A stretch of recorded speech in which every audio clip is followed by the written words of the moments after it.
Assalamualaikum warahmatullahi wabarakatuh. Kali ini kita akan belajar tentang tokoh ilmuwan muslim terkemuka Daulah Umayyah. Adapun tokoh-tokoh ilmuwan muslim yang berhasil dalam membangun dan mengembangkan sosial budaya pada masa Daulah Bani Umayyah ialah yang pertama, tokoh ahli ilmu hadis. Ilmu hadis mulai dirintis pada masa Khalifah Abdul Malik bin Marwan. Para tabi'in mulai menulis hadis dan berkembang dengan gerakan rihlah ilmiah, yaitu pengembaraan ilmiah yang dilakukan muhadisin dari kota ke kota untuk mendapatkan suatu hadis dari sahabat yang masih hidup dan tersebar di berbagai kota. Pada masa Khalifah Umar bin Abdul Aziz memerintahkan para gubernur dan para ulama untuk mengumpulkan hadis. Salah satunya Gubernur Madinah Abu Bakar bin Muhammad bin Amr. Hadis-hadis yang ada pada Amrah binti Abdurrahman dan Qasim bin Muhammad bin Abu Bakar. Amrah adalah anak angkat Siti Aisyah dan orang terpercaya untuk menerima hadis dari Siti Aisyah. Abu Bakar Muhammad bin Muslim bin Ubaidillah bin Shihab Az-Zuhri itu dianggap penulis hadis pertama pada masa Daulah Umayyah. Pembukuan hadis berikutnya oleh Ibnu Juraiz yang wafat pada tahun 150 Hijriah. Ar-Rabi' bin Sabih yang wafat pada tahun 160 Hijriah, dan masih banyak lagi ulama lainnya. Pembukuan hadis dimulai sejak akhir masa pemerintahan Bani Umayyah, tetapi belum begitu sempurna. Pembukuan hadis mencapai sempurna pada masa dinasti Bani Abbasiyah. Yang kedua, tokoh ahli tafsir. Ilmu tafsir adalah ilmu yang dikhususkan untuk mengetahui kandungan ayat-ayat Al-Quran. Setelah Rasulullah wafat, para sahabat Nabi seperti Ali bin Abi Thalib, Abdullah bin Abbas, Abdullah bin Mas'ud, Ubay bin Ka'ab mulai menafsirkan ayat-ayat Al-Quran bersandar dari Rasulullah SAW lewat pendengaran mereka ketika Rasulullah masih hidup.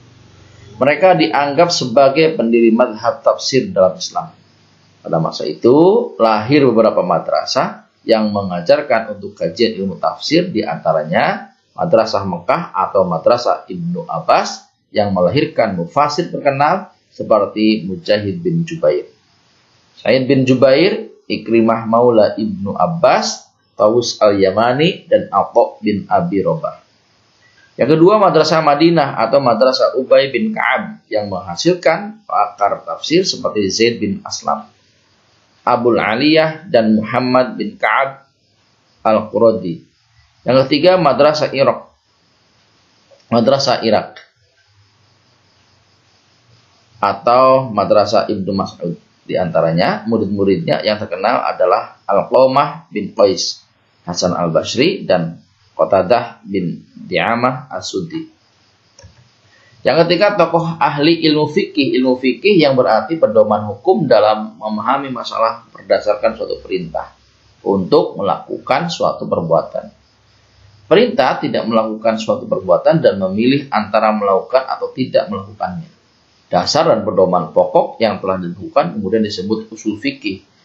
Ulama-ulama tabi'in fikih pada masa Bani Umayyah di antaranya adalah Syekh Uriyah bin Haris, Al-Qamah bin Qais, Masruq al-Ajda, Al-Aswad bin Yazid, kemudian diikuti oleh murid-murid mereka yaitu Ibrahim an-Nakha'i. Yang keempat, tokoh ahli tasawuf. Tasawuf merupakan sebuah ilmu tentang cara mendekatkan diri kepada Allah Subhanahu wa taala. Tujuannya agar hidup semakin mendapatkan makna yang mendalam serta mendapatkan ketentraman jiwa.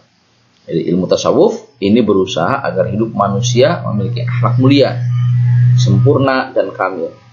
Munculnya tasawuf ini karena setelah umat semakin jauh dari Nabi, terkadang hidupnya yang tak terkendali, utamanya dalam hal kecintaan terhadap materi.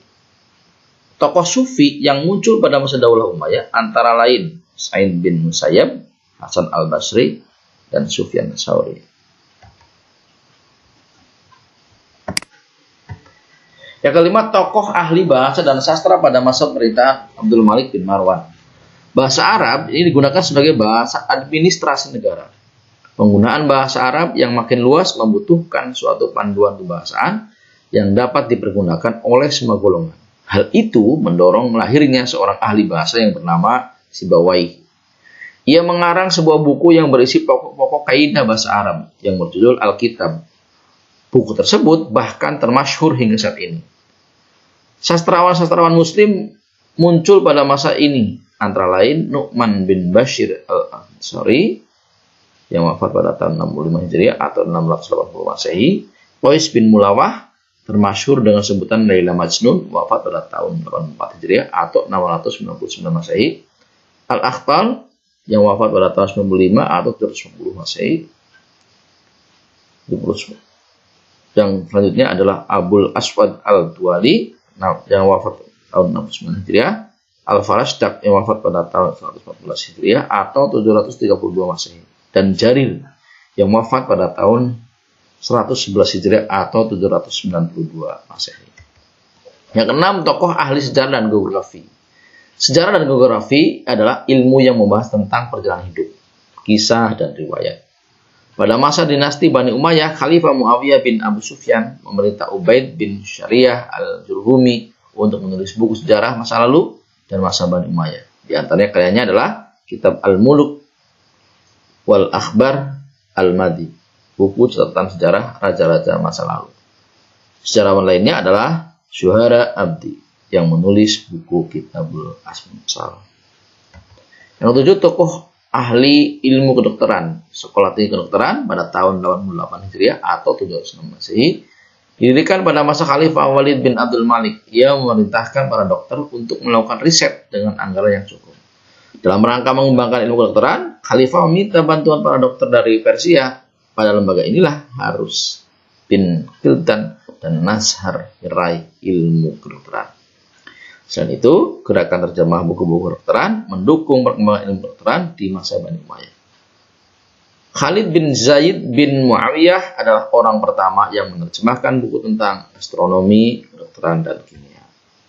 Demikianlah tokoh-tokoh Muslim yang muncul pada masa dinasti Umayyah.